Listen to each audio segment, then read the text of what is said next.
Je vous invite à prendre vos Bibles en Ésaïe chapitre 57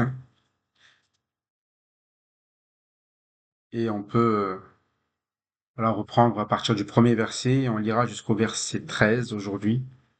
Verset 1er à verset 13, on peut lire de ma gauche à ma droite. Le juste disparaît et personne ne prend cela à cœur. Les hommes de bien sont enlevés et personne ne comprend que c'est à cause du mal que le juste est enlevé. Il entrera dans la paix et trouvera le repos sur son lit, celui qui aura marché dans la droiture. Mais vous, approchez ici, fils de l'enchanteresse, race de l'adultère et de la prostituée. De qui moquez-vous De qui moquez-vous contre qui auprès une ange bouche et tirez-vous la langue de pas les enfants des obéissants, une famille de montage.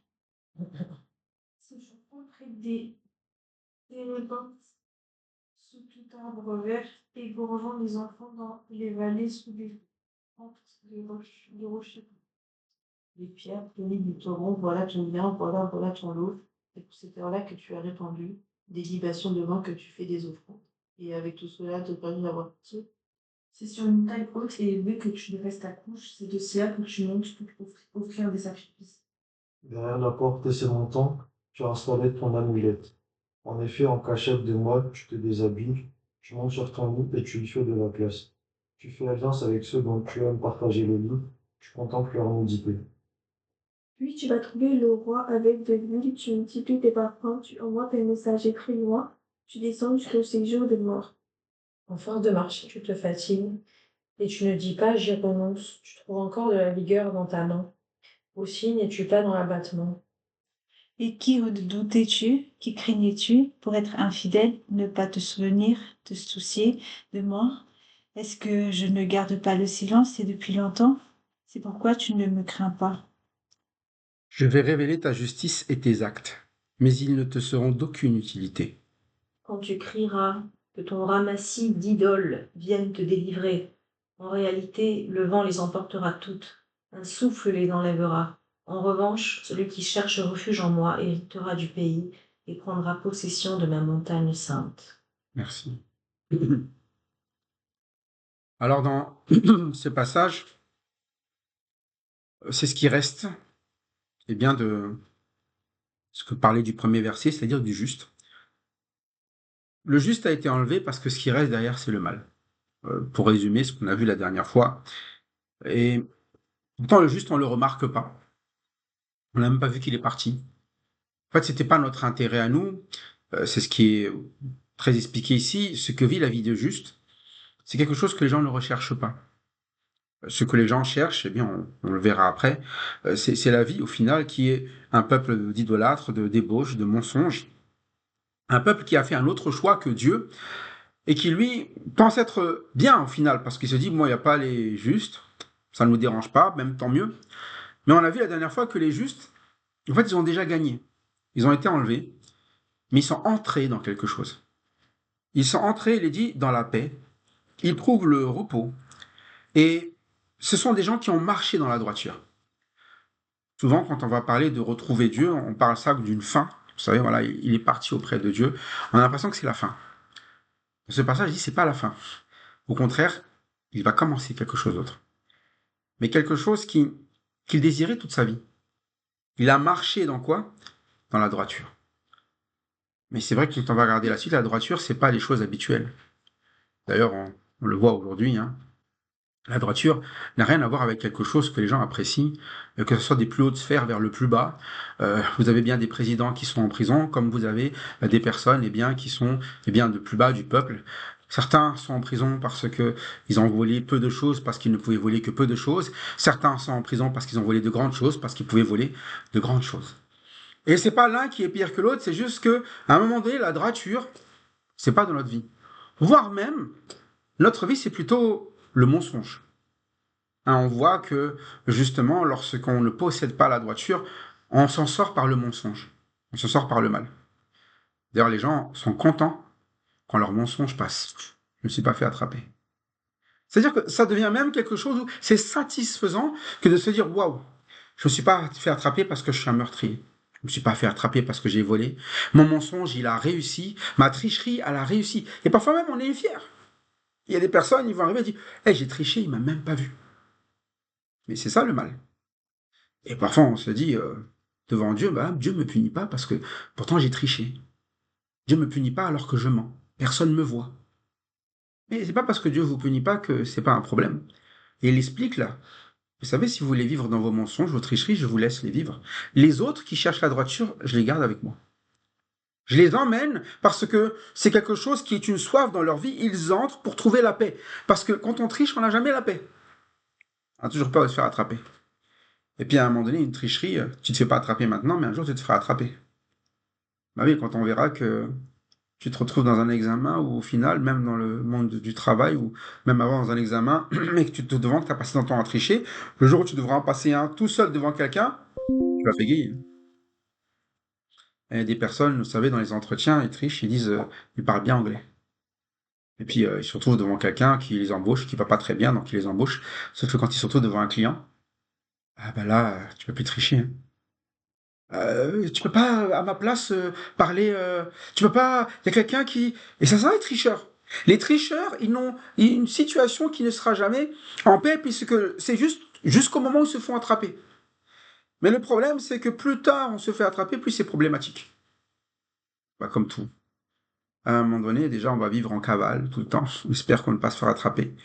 Et puis quand vous trichez, eh ben, le jour où on vous attrape, eh ben, c'est toute une réputation, quoi. À lui, il faut pas faire confiance. Hein.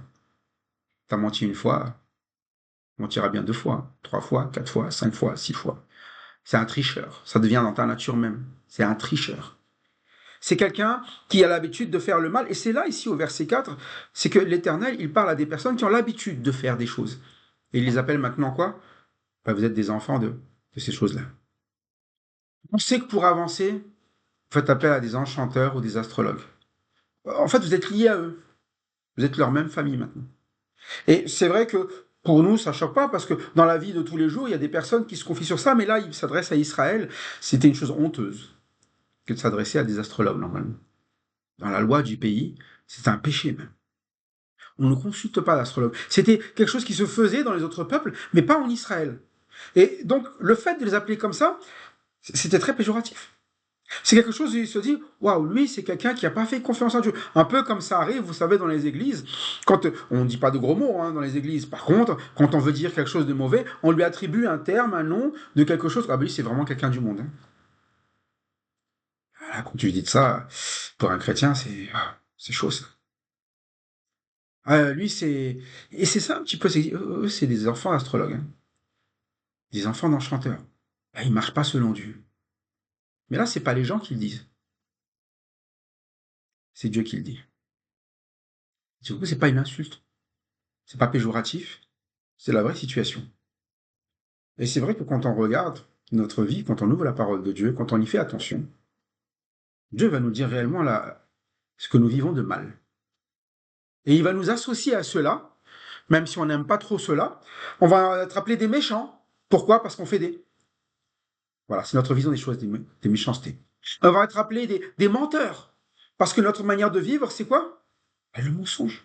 On va être appelé à un moment donné des pécheurs parce qu'on s'attache au péché pour résoudre les problèmes de notre vie. Mais du coup, ça ne résout jamais de problème. Et ici, ils sont appelés des astrologues parce qu'à un moment donné, ils ne font jamais confiance à Dieu. Ce sont des quoi? Ils descendent d'un... C'est quoi dans votre version?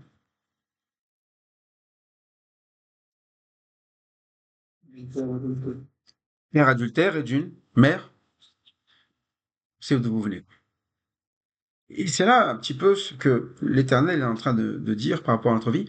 En fait, vous êtes attachés à des manières de vivre, des manières de faire que vous avez héritées sans réfléchir au final, mais en fait c'était bon ou mauvais. Et ils ont vu parfois leur père, oui, mais bon, ça va, ils n'écoutent pas Dieu tout le temps, ça arrive, on a vu des gens dans le passé, c'est pas très... Je dis, mais en fait, leur mauvaise pratique, vous avez entendu des enfants, vous êtes allés voir des astrologues, parce que vous vous dites, oh, ça va, une fois, c'est pas grave. Regarde Saül, il est parti voir un astrologue, il a eu Samuel qui est remonté, voilà, moi je vais faire la même chose aussi.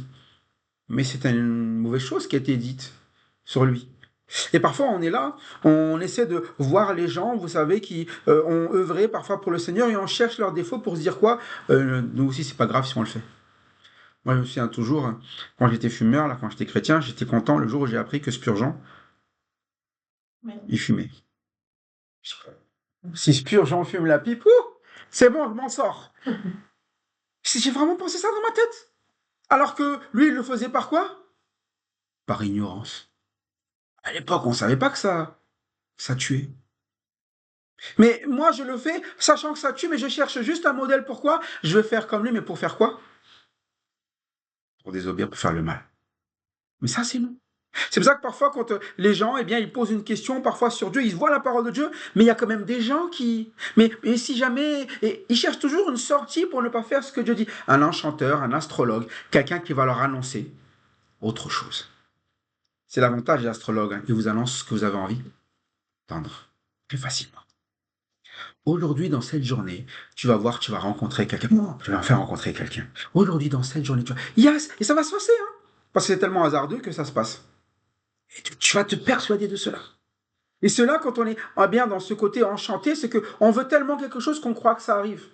Hein, on a encore reçu là sur la voiture la petite étiquette d'un autre professeur là qui sait faire des choses incroyables tout de suite, rapidement, l'amour revient, papa, tout ce que vous voulez. Incroyable! Un enchanteur, et s'il dépose ça, c'est qu'il y en a qui appellent. Et pourquoi est-ce qu'il sait qu'il y en a qui appellent? Parce que nous sommes des enfants de quoi? D'adultère, de prostitution. Nous cherchons toujours à résoudre nos problèmes là où ce n'est pas l'endroit où il faut aller. À la manière des tricheurs, des menteurs, de ceux qui trahissent, de ceux qui volent. Et parce que c'est la manière de faire des hommes. Et ça va de haut en bas. Et ça va pas même d'une maison. Un enfant, pour s'en sortir, très souvent, ce qu'il fait, c'est quoi? Ouais, quand il a fait une bêtise, son premier réflexe, c'est pas je vais appeler mes parents pour dire que j'ai fait une bêtise. La première chose qu'il fait, c'est de quoi?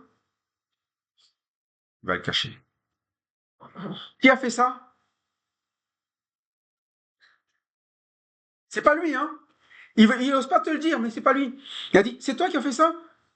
Il va bégayer, mais parce qu'il sait pas mentir encore. Mais après, quand il grandit, c'est des pros du mensonge. Incroyable, tout est ficelé. Il faut que je réfléchisse comment bien mentir. Je vais dire, tu peux dire que j'étais à ça, que tu as fait ça. Tout est incroyable, hyper structuré pour que ça puisse se faire. De mieux en mieux.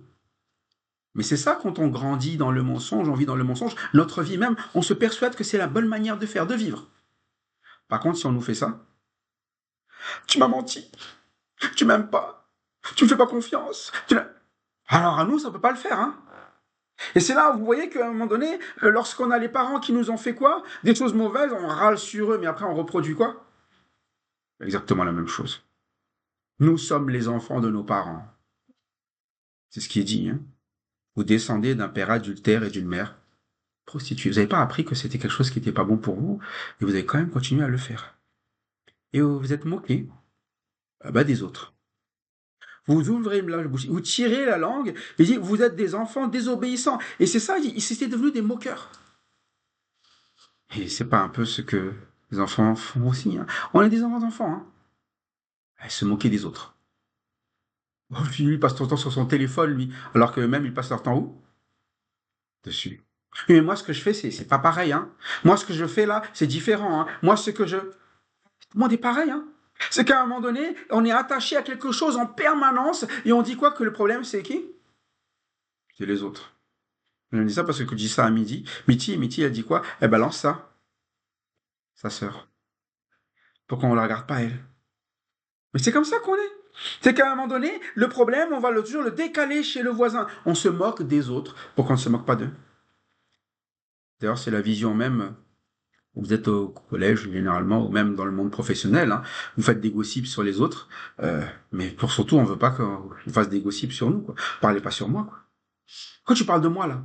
Ah, si quelqu'un entend, pourquoi tu parles de moi? Qui t'a dit de parler de moi? Bah alors, qu'est-ce qu'on parle sur les autres? Et quand on parle sur les autres, ah oui, tout le monde est attiré, là. Moi, je me souviens toujours pareil, hein. Même quand j'ai arrêté d'être fumeur, je dis, mince, je suis plus dans la cage à fumer, j'ai plus les quoi? J'ai plus les nouvelles de la société. J'ai plus ce qui se passe. Parce que dans cette case-là, tu avais quoi? Tout ce qui se passait avant tout le monde. C'était incroyable. Et on parle des autres, de ce qui se passe. Et parfois, ça m'est arrivé, je vais traiter des problèmes de sécurité, de choses que les gens faisaient, d'étranges, bizarres. Et je me rends compte qu'il y en a qui étaient au courant alors qu'ils n'étaient pas censés être au courant. Et ça se passait où? Ah, on parle sur les... Même des choses qui sont censées être secrètes. C'est comme si, à un moment donné, vous avez un médecin, là, et puis quand il voit quelqu'un, et puis il raconte tout ce qui se passe. Oh, tu sais, il y avait quelqu'un, ah, machin. Secret médical disparaît complètement. Et vous savez, c'est là un petit peu où on dit, mais on se moque des gens. Je dis, mais de qui vous vous moquez? Les gens qui se moquent, ils savent pas où est-ce qu'ils sont. Ils savent pas où ils sont. Ceux qui se moquent, ce sont des personnes, en fait, c'est là, il se dit, mais vous êtes de la race de ceux qui sont des astrologues, vous êtes avec un père adultère, une mère prostituée, de qui vous moquez-vous? Vous n'êtes pas à la bonne place pour vous moquer. C'est vous qui êtes quoi? Sujet de moquerie, normalement. Vous êtes absurde dans votre vie. Vous êtes absurde. Regarde, parce que vous êtes des quoi déjà? Vous tirez large bouche, langue, vous parlez, gossip, mais vous êtes des enfants comment? Désobéissants. Vous parlez, hein, mais regardez-vous quand même. Moi, ce que je vois, c'est qu'à chaque fois que Dieu parle, ou que, eh bien, vous agissez, on voit des enfants qui n'écoutent pas. Désobéissants. Quand on parle de quelqu'un qui désobéit, c'est qu'il a vu, qu'il a compris ce qu'il avait à faire. Hein. C'est ça, qu'un enfant obéissant, il a entendu, il fait un désobéissant, c'est j'ai entendu, mais je ne vais quand même pas le faire.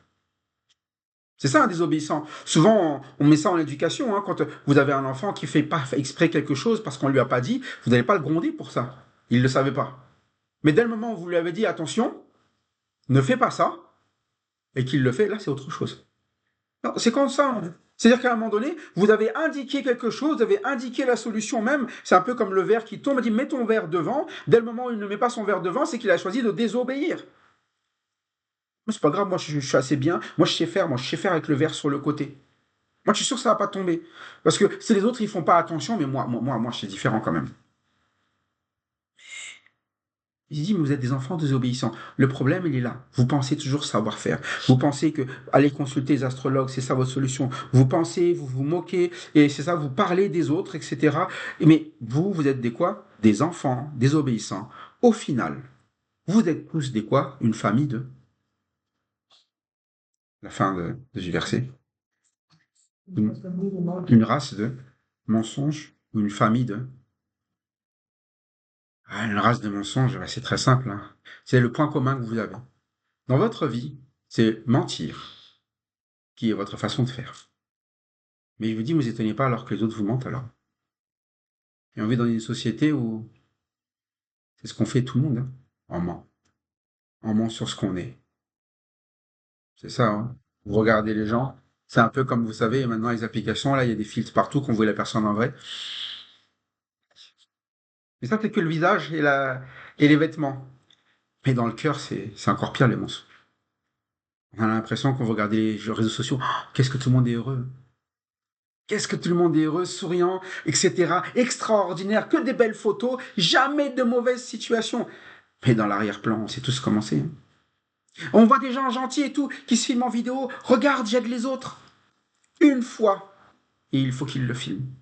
On est là toujours en train d'essayer de montrer le beau. C'est ça le mensonge. Alors que dans la réalité, dans le cœur, il y a toutes ces mauvaises pensées, ces manières de faire qui sont le mensonge pour agir, pour essayer à un moment donné d'avoir ce qu'on veut avoir, pour donner une image auprès des autres, pour que les autres nous fassent confiance, pour que les autres nous aiment, pour que les autres aient un bon regard, essayer d'attirer les gens à nous. Et c'est ça un menteur.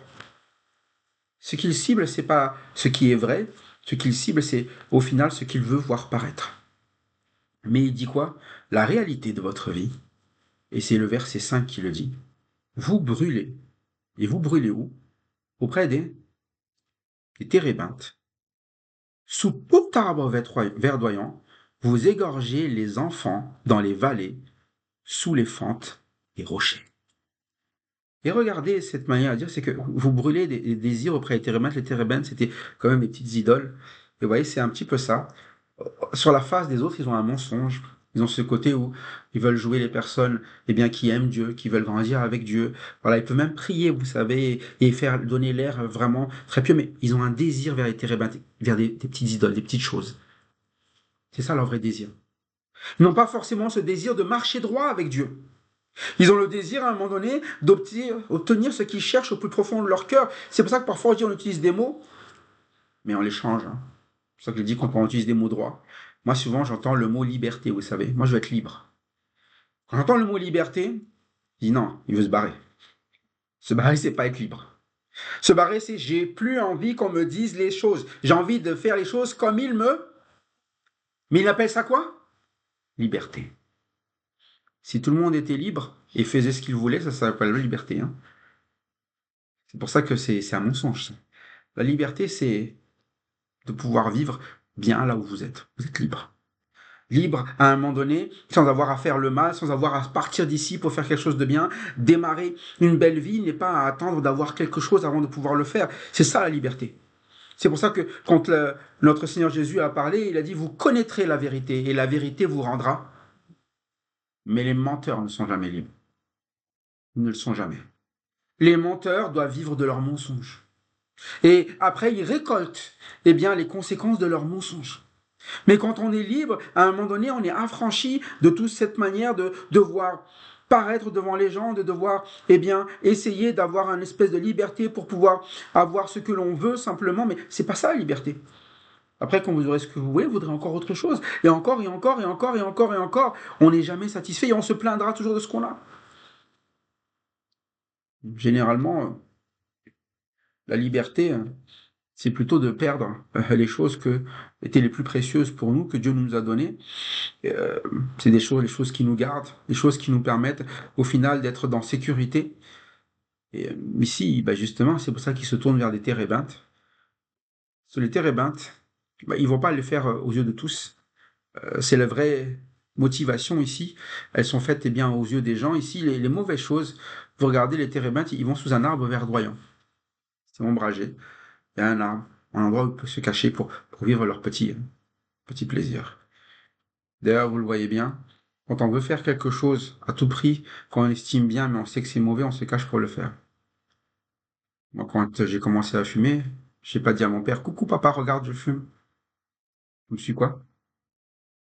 Un petit plaisir qui mérite qu'on se cache. C'est pour ça que vous voyez, un enfant, quand il va faire quelque chose de mauvais, il se cache, même quelque chose qu'il n'a pas le droit. Il vient toujours d'avoir retrouvé mon frère dans le noir avec de la viande dans la main, comme ça, là. Je lui dis, il est passé où mon frère?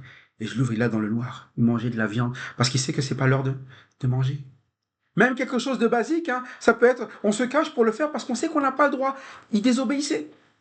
Et c'est là que vous voyez que quelqu'un qui est désobéissant, il est au courant de ce qu'il fait.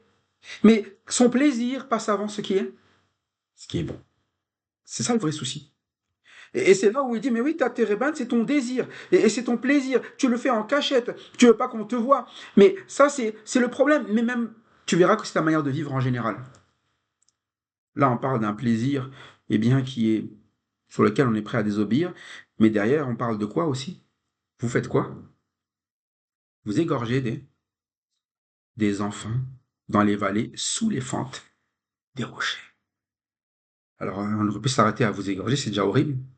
Mais il a rajouté le fait des enfants. Vous faites des choses très très très horribles, et vous le faites aussi caché. Et si on vous donnait des endroits pour le faire, vous le feriez. Et c'est là où nous sommes pareils. Hein. Dieu nous montre bien comme des pécheurs. Et si vous aviez des endroits pour faire votre péché et que personne ne vous voyait, vous le ferez bien volontiers. Si on avait des endroits où on disait aux gens, si tu fais ton crime là-bas, personne ne peut t'arrêter, ça doit être un endroit le plus peuplé du monde. Des crimes, là, les gens qui espèrent ne pas se faire repérer, hein, vous savez, ça existe. Hein. Si vous allez sur Internet, tout le monde voit. Et puis il y a un autre Internet qui s'appelle comment? Vous connaissez? Le Darknet. Est-ce que sur le Darknet, il y a des belles choses? Le Darknet, on trouve quoi? Tout ce qui est interdit sur même la vente d'armes, la pédophilie, la drogue. Vous trouvez tout ce que, à un moment donné, les gens veulent et qui n'ont pas le droit de faire. Et ça, c'est notre cœur, notre dark, notre ténèbre. C'est pour ça que le moment où, si on disait aux gens comment le faire, moi je me souviens toujours, le jour où j'ai vu le reportage, les gens commençaient à dire quoi? Attention au Darknet. Et en même temps, ils leur donnaient le mode d'emploi pour y aller. Je dis, vous êtes sérieux? Je dis, il leur donne le logiciel, il donne comment faire. Mais je dis, vous avez rajouté encore plus de personnes qui vont y aller. Oui, mais c'est pour les avertir, tu les avertis pas. Ils attendaient que ça. Comment faire pour y aller? Et s'ils ne peuvent pas y aller, c'est là que leur vie va être une catastrophe. C'est pour ça qu'ils voient un moment d'y aller. Et c'est ça le problème. C'est que dès le moment où vous donnez ce terrain, comment il appelle ça ici? Il parlait bien de fente dans les rochers, à une faille, un endroit où ils peuvent faire le mal, ils feront les pires choses qui puissent exister. Et ça, c'est nous. C'est pour ça que parfois, quand on voit Dieu, on le voit comme un gendarme. Parce qu'on se dit, ouais, Dieu, il va pas me laisser faire ce que je veux. Ah, il va toujours me dire que les choses sont pas bonnes, que les choses sont mauvaises. D'ailleurs, je vais éviter d'aller dans les endroits où je sais que la parole de Dieu, elle va me reprendre, elle va me dire que quelque chose ne va pas, que non, non, parce que j'ai envie de le faire, ces choses qui vont pas. J'ai envie de faire le mal. D'ailleurs, c'est pour ça que, voilà, même si on me parle de croire en Jésus-Christ pour être mon sauveur, non, je veux pas. S'il devient mon sauveur, je vais devoir arrêter de faire le mal. Et ça arrive, hein, il y a des personnes, parfois, ils me disent, je sais que c'est vrai, mais je veux pas. Hein, comment ça? Non, parce que je pourrais plus faire tout le mal que je fais. Il le dit pas comme ça, hein. Mais il y a des choses.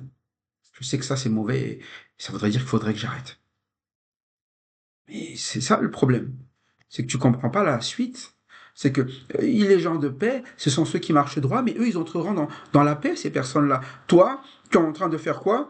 Tu es en train de faire du mal. Et il dit même, c'est dans les pierres polies d'un ravin, qu'est ta part. Grosso modo, t'es bon à quoi? Et un ravin, c'est pas fait pour y habiter, hein. Un ravin, si quelqu'un tombe dedans, c'est... Elle dit, mais en fait, c'est là que tu devrais être. C'est tellement horrible ce que tu fais, ce que tu vis dans ton cœur que, en fait, je suis obligé de te mettre dans un endroit complètement isolé. Voilà, oui, voilà quel est ton lot. Et c'est là où vous dites, je comprends pas pourquoi les gens doivent aller en enfer, mais c'est parce qu'ils choisissent de faire le mal. Vous vous rendez compte qu'à un moment donné, si Dieu il a accueilli toutes ces personnes en disant maintenant, ici, vous êtes eh bien libres, je dis mais ils vont faire tous quoi? C'est pour ça que l'enfer est rempli de gens libres, hein, qui pourront faire tout ce qu'ils veulent. Moi je répète toujours, hein, l'enfer est rempli de personnes qui vont pouvoir faire tout ce qu'ils veulent. C'est pour ça que les gens veulent y aller. Mais si tout le monde peut faire ce qu'il veut, vous devriez avoir peur de votre voisin, hein. Vous savez ce qu'il a dans le cœur, hein. Vous savez ce qui va se passer, hein. Si vous avez une jeune fille qui va à un endroit dans une ville où vous savez que la police peut jamais rien faire, elle se sent en sécurité? Jamais. Si même vous, en tant qu'homme, vous êtes là, eh bien, avec votre sac dans un endroit où vous savez que la police ne peut rien faire, vous vous sentez en sécurité? Vous vous dites quoi? Non, je veux pas aller là-bas. Je sais que là-bas, on va me faire quoi? Pourtant, c'est peut-être vous qui harcelez aussi les autres, mais là, dit, là où je vais trouver plus fort que moi, hein. C'est un peu ça toujours, hein. C'est comme quand vous avez les personnes, vous savez, qui se sont harcelées chez eux, là, avec des enfants battus. Souvent, ce sont eux qui sont violents parce qu'ils ont trouvé quelqu'un d'autre. Il y a toujours plus fort. Et on fait que perpétuer cela. C'est pour ça qu'il dit, mais vous tous, en fait, vous êtes une race de menteurs, et l'endroit où vous voulez être, vous devriez être, c'est dans un ravin, et c'est là votre lot. C'est en leur honneur que tu verses des offrandes, que tu offres des sacrifices. Puis-je être insensible à cela? Et Dieu, il explique une chose, je ne peux pas laisser ça comme ça. Je ne peux pas accepter que le mal prospère dans votre cœur, dans votre vie. Et la raison de l'enfer, c'est ça. C'est que quand vous choisissez le mal, en fait, il va vous dire, je ne peux pas, de manière décente, vous accueillir avec moi. Vous allez faire quoi? Vous allez propager ça ici. Donc, allez dans l'endroit où vous sentez tous bien. L'endroit où vous pouvez persévérer dans le mal.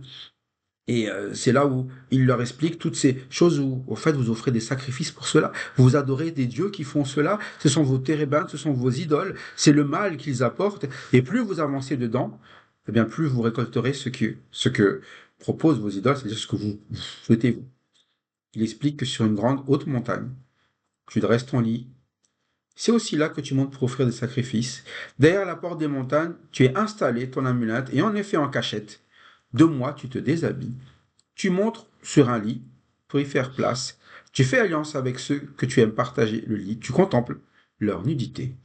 Puis tu vas trouver le roi avec de l'huile. Tu multiplies les parfums. Tu envoies tes messagers très loin. Tu descends jusqu'au séjour des morts. Et là, il explique un peu sa manière de faire. Dans d'autres versions, on parle vraiment de prostitution. En fait, tu te mets à nu devant les autres. Et c'est un peu ça. On remarque, c'est que quand on a des idoles, on est prêt à tout déballer devant eux. Moi, je le vois toujours auprès des personnes qui sont plus jeunes. Très souvent, ils parlent de toute leur vie aux autres. Vous savez, ils racontent tout, leurs problèmes, leurs déboires, tout ce qui va pas, tout ce qui, etc. Ils vont plus loin. Et après, ils s'étonnent des conséquences. Tu lui as tout livré. Maintenant, il a tout entre les mains. Bien, c'est ça. Maintenant, tu t'es mis à nu. Alors moi, je viens de vous dire, quand vous mettez à nu devant quelqu'un, il en profite. C'est ça. C'est comme ça que ça se passe. Et j'ai dit, mais c'est pour ça qu'on Dieu, il a amené à ce qu'on se confie à qui? À lui de tout. Parce que il a dit, mais moi, tu t'es mis à nu devant tout le monde, t'as installé ton amulette, c'est-à-dire que tu t'es préparé même à cela, tu t'es mis dans les bonnes conditions, tu t'es caché, il a dit, en cachette de moi. C'est-à-dire que tu ne le fais pas devant moi, mais tu le fais devant qui? Pour les attirer eux. Et c'est là où on voit le danger. Quand vous avez les enfants, très souvent, qui détalent leur vie devant les autres enfants, parfois ils se disent, waouh, ils vont pouvoir m'aider, mais dans la réalité, c'est que là où ils se mettent à nu, c'est là où ils vont recevoir le partage de se mettre à nu avec ses propres enfants, qui eux-mêmes vont les amener à des choses horribles, des choses terribles, des choses qui vont être complètement, j'ai envie de te dire, des folies, alors que normalement, ils avaient des personnes qui veillaient sur eux pour cela.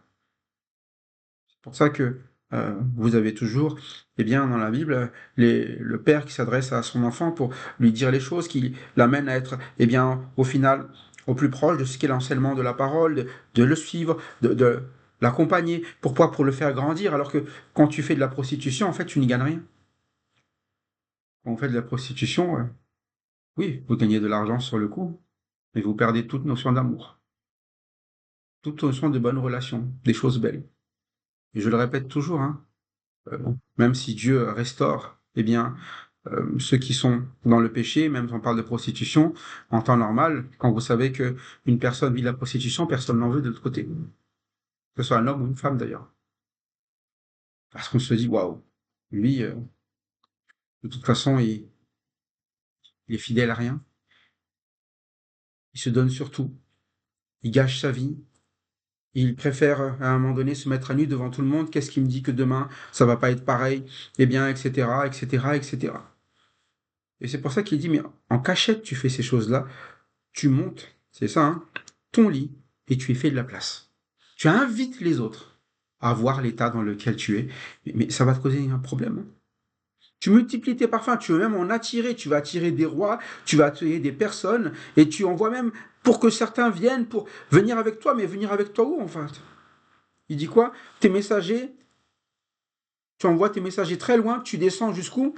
Jusqu'au séjour des... Tu vas les chercher loin, quoi. Mais tu verras.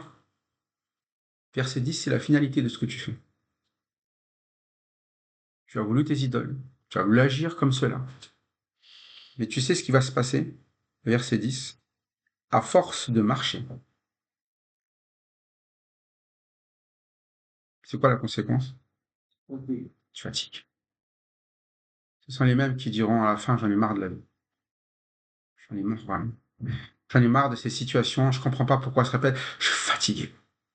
Fatigué de cet état, fatigué de ce qui se passe, fatigué, c'est les mêmes personnes. Parce qu'ils n'ont pas marché dans la paix, c'est sûr que si vous ne marchez pas dans la paix et de le repos, vous marchez forcément dans quoi? Fatigue. Dans l'épuisement. Mais au début, il n'était pas fatigué. Il est allé loin, même jusqu'au séjour des morts pour que son message passe. Il était bien vigoureux dans ses volontés, dans ses désirs, etc. Mais vient à un moment donné la fatigue. Et pourtant, même dans la fatigue,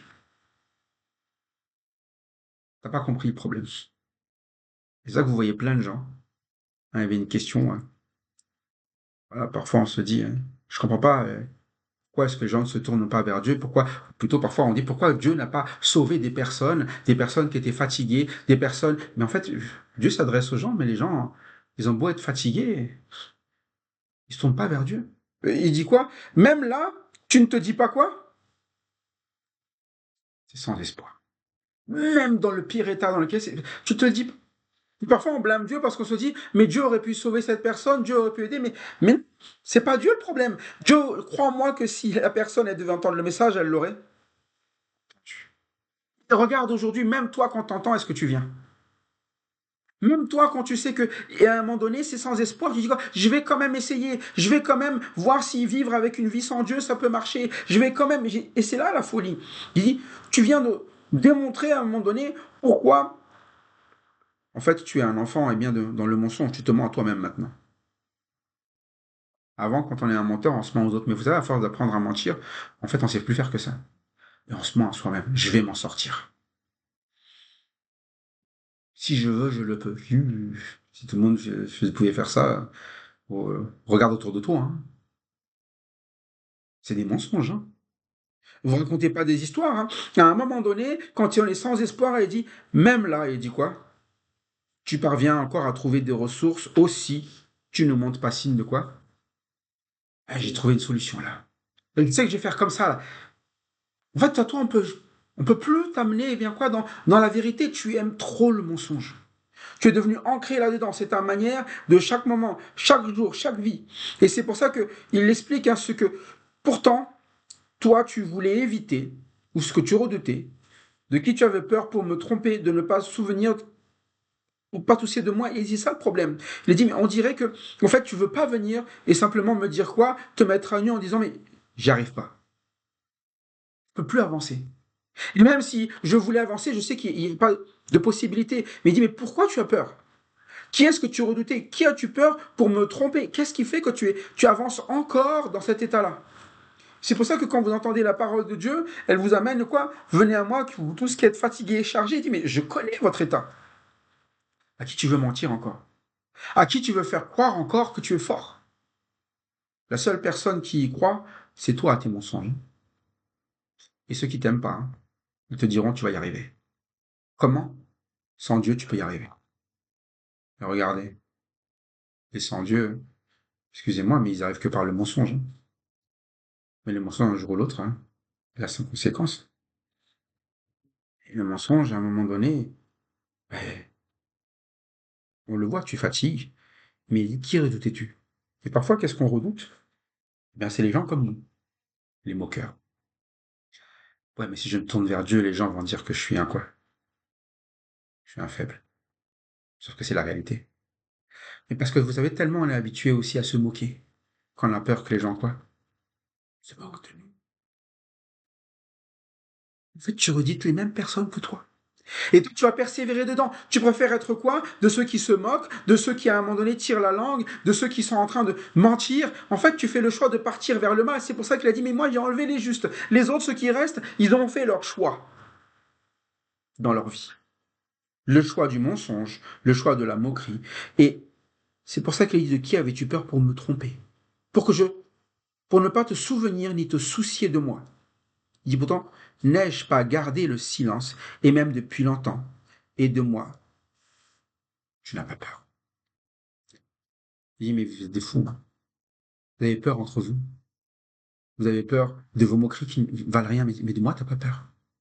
Ou dans la version d'autres versions, vous n'avez pas la crainte de Dieu. Il dit, mais tu veux faire attention de ce que moi je disais. Moi, je ne me moque pas. Eux se moquent, vous vous moquez. Faites très attention à ça. D'ailleurs, c'est un peu ça, hein, souvent, la manière dont eh bien, un enfant vit, c'est qu'il a peur d'être moqué, donc il va faire les choses. Non, mais je vais pas faire ça, on va se moquer de moi. Moi, je vais pas sortir comme ça, on va se moquer de moi. Je vais pas. Tout tourne autour de ce que les gens vont penser. Bon, les enfants, les adultes, c'est vrai. Hein. Tout autour de ça. Mais il dit, mais vous n'avez pas peur de moi? Quand moi, je vous dis que vous êtes destiné à la mort, que vous êtes destiné eh bien, à des falaises, eh bien, lorsque vous pratiquez le mal, vous n'avez pas peur de ça? Vous n'avez pas peur eh bien, de la réalité, c'est-à-dire que vous vous moquez un temps, vous vivez dans vos plaisirs un temps, mais derrière, le péché amène toujours à la mort. Et c'est pour ça qu'on parle de la crainte de Dieu. Et c'est pour ça qu'il dit, à un moment donné, il faut remettre les choses dans le bon ordre. Souvent, on dit, oui, c'est la faute de Dieu. Oui, c'est Dieu qui m'a pas, c'est Dieu qui ne les a pas. Je dis, mais on va mettre les choses dans l'ordre.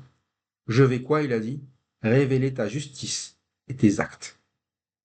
Et tu vas voir que c'est ta justice et tes actes qui vont pas t'amener à t'en sortir. Ils ne te sont quoi? D'aucune utilité.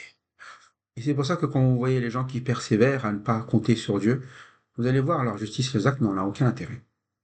Vous pouvez faire le bien toute votre vie, vous détruisez tout derrière. Moi, c'est toujours un peu cela, hein, vous Vous avez toujours des histoires de personnes dont toute leur vie ils ont fait du bien. Ils disent voilà, il sera bien loué plus tard.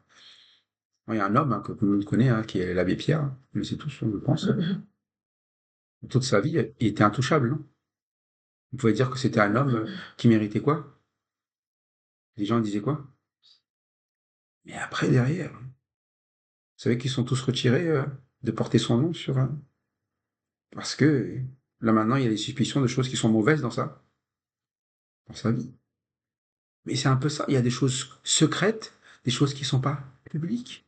Et en fait, on se dit, waouh, j'ai fait tout cela, j'ai laissé un bel héritage derrière moi. Je dis, fais attention quand même aux choses que tu fais dans ta vie, même les choses que tu as cachées, ce sont celles-là les pires. Qui que tu sois, tu t'appelles Ando, Pierre, Paul, Jacques, chaque chose est importante. Et quand on ment, c'est-à-dire quand on cache les choses et bien qui sont mauvaises, on a toujours une conséquence. C'est pour ça qu'il explique bien ici. Je vais révéler ta justice et tes actes. Et si c'est la justice de Dieu, alors c'est Dieu qui prend la responsabilité. Si c'est les actes que Dieu demande, c'est Dieu qui prend la responsabilité. Vous avez été des enfants obéissants. Mais si c'est les vôtres qui prend la responsabilité, c'est vous. Vous serez jugés selon votre propre justice. Et notre justice, c'est quoi? Tout le monde mérite d'être condamné, sauf nous. Si quelqu'un nous fait du mal, il mérite d'être condamné, non? Mais la justice de Dieu, c'est pas ça. La justice de Dieu, c'est à un moment donné si vous êtes condamné pour vos propres actes. Et moi, je vous donnais l'occasion de ne pas l'être. Et vos actes aussi. Quand vous agissez, c'était quoi la vraie motivation? Souvent, oui, quand on agit, même pour faire du bien, même avant, parfois, tu posais des questions aux gens, il y en a qui, pas tout le monde, mais beaucoup, je sais, voilà, ils ont l'impression d'avoir fait une bonne chose. C'est plus pour eux que pour les autres. Beaucoup de religions ont fait l'aumône, pas pour nous, pas par pur altruisme. Vous savez pourquoi on fait l'aumône? Parce qu'on nous dit quoi? On nous apprend que plus tu fais l'aumône, plus tu fais du. Et plus tu fais du bien, plus tu gagnes ta place. C'est payant. Vous savez, avec Dieu, c'est pas ça. Avec Dieu, il a dit, c'est un don gratuit. C'est-à-dire que tu fasses plus ou moins, c'est pas ça. C'est si tu crois au Seigneur Jésus-Christ, tu seras sauvé, comme tout le monde. Et après, je t'apprendrai à faire des belles œuvres. Toutes tes œuvres, c'est sur la responsabilité de qui? De Dieu. Donc si quelque chose ne va pas, il prend la responsabilité. Il va t'amener à changer, à être transformé dans le bon sens. Mais nous sommes des personnes avec nos idoles, à fabriquer nos idoles, à avoir des actions que nous souhaitons, nos désirs, nous faisons le mal, nous mettons dans les conditions pour faire le mal, et même faire des choses, il dit, votre justice et vos actes, au fait, tout cela vous servira à quoi? À rien. Il est dit, quand tu crieras, là on va voir la réalité. Il dit quoi? Ton ramassis d'idoles, qu'elles viennent maintenant quoi?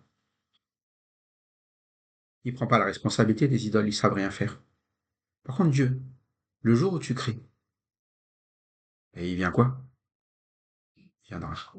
Si tu es un enfant de Dieu, le jour où tu crieras, il sera là. Il prend la responsabilité de tes actes. C'est pour ça que Christ est mort à la croix pour nos péchés. Il a pris la responsabilité de nos quoi? De nos actes. Pourtant, il n'aurait jamais dû le faire. Et voilà ce qu'il dit. Votre justice et vos actes, on sait où est-ce qu'ils vont. Le jour où vous serez dans le malheur, eh bien, qu'ils viennent vous délivrer. En réalité, le vent les emportera toutes. Un soufflet, ils disparaîtront. Et c'est la réalité aussi de notre vie lorsque nous nous confions en tout sauf en Dieu, même en des gens. Les gens disparaîtront. Les gens fuiront même le jour où vous avez des problèmes. Souvent, les gens, moi j'ai un souvenir quand j'étais jeune, même la famille, c'est ça. Quand vous êtes un gamin qui vient de France et que vous arrivez à Mada, tout le monde vous aime. C'est incroyable. Tout le monde vous aime. Vous dites, ah, tout le monde vous voit, tout le monde est sympa, tout le monde est cool, ah, super. Mais le jour où vous avez des problèmes, bizarrement, il reste plus grand monde. C'est une question intéressée. Vous savez, même dans nos familles, c'est comme ça. On se dit, on se sent aimé parce que les gens sont autour de nous, mais je dis, mais t'es sûr que c'est pas par intérêt? Mais nous, on réfléchit pas à ça parce que qu'avec Dieu, on apprend à aimer. Que les personnes nous aiment par intérêt ou pas, on s'en fiche en fait. Et c'est pour ça que les gens, quand ils venaient à Jésus, Jésus les guérissait tout le temps. Pourtant, la plupart des gens venaient par quoi? Par pur intérêt. Et c'est ça l'amour de Dieu, c'est que il nous apprend à marcher droit. Marchez selon la parole de Dieu, marchez selon Christ. Et si vous ne marchez pas selon Christ, eh bien vous allez marcher selon votre propre idolâtrie. Et vous savez, un jour ou l'autre, vient le moment des cris. Les cris du malheur, mais vous ne compterez même pas sur Dieu à ce moment-là. Vous chercherez encore, eh bien, à puiser dans des ressources qui n'existent pas. Voilà pourquoi il met ici en avant eh bien, notre Dieu, toute cette partie de la vie que nous cachons en nous et qui pourtant est une réalité, mais qui est un danger si eh bien, nous ne plaçons pas en Dieu un refuge, et c'est pour ça que c'est la fin, en revanche. Celui qui cherche refuge en moi héritera du pays et prendra possession de ma montagne sainte. Prend une responsabilité, il hérite. Un héritage, vous n'avez pas à la gagner. Par contre, il fait juste de quoi? De prendre refuge. De dire, mais moi j'ai choisi Dieu comme refuge, j'ai choisi Christ, eh bien comme salut pour ma vie, maintenant je sais que je n'ai plus rien à craindre, et j'aurai même un héritage. Et si vous faites confiance en cela, eh bien vous verrez que la vie, il n'y aura pas de quoi avoir peur lorsqu'il y aura des cris. Vous serez toujours dans le repos, et vous rentrerez toujours vers une étape de ce repos. Et si c'est ce que vous cherchez, eh bien donnez simplement votre vie à Christ, que ce soit lui votre refuge, venez à lui tout ce qui est fatigué et chargé, et il vous donnera du repos, c'est une promesse, il assume eh bien, de vous donner cela. Et je prie pour que eh bien, chacun d'entre nous ait fait ce choix, si ce n'est pas le cas. Aujourd'hui est le jour du salut, et ne tardez pas, car les cris viendront bientôt, et ce n'est pas ce que Dieu veut pour la vie de chacun ici. Et que Christ donc sauve encore aujourd'hui. Amen.